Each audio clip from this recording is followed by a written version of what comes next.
তাদের শাহাদাত আল্লাহ তাআলা কবুল করুন এই দোয়া করে আমাদের আজকে বিক্ষোভ মিছিল পূর্ব সমাবেশ আমরা শুরু করছি।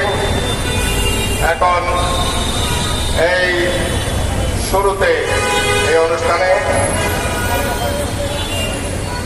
কোরআনে কারীম থেকে তেলাওয়াত করার জন্য বিনীতভাবে অনুরোধ জানাচ্ছি আবরাজ মোহাম্মদ আইয়ুব সাহেবকে।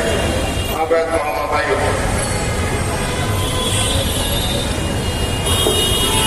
السلام عليكم ورحمة الله وبركاته. أعوذ بالله من الشيطان الرجيم.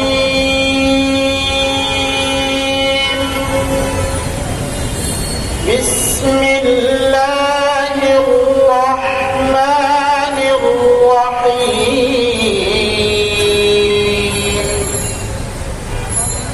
إن في خلق السماوات والأرض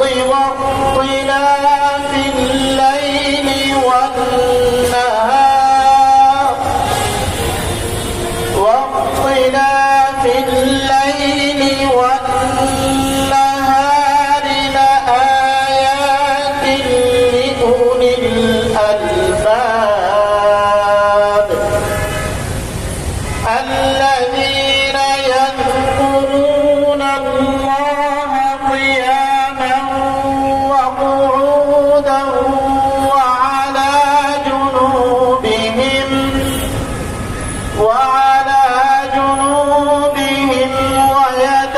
ويتفكرون في خلق السماوات والأرض ربنا ما خلقت هذا باطلا سبحانك فقنا عذاب النار.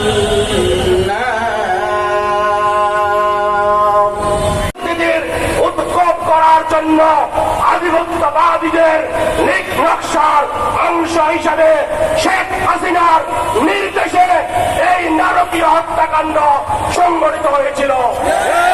অনতিবিলম্বে আবার মামলার কার্যক্রম শুরু করার আহ্বান জানিয়ে দাবি জানিয়ে আমার কথা এখানে শেষ করছি। আসসালামু আলাইকুম ওয়া রাহমাতুল্লাহ।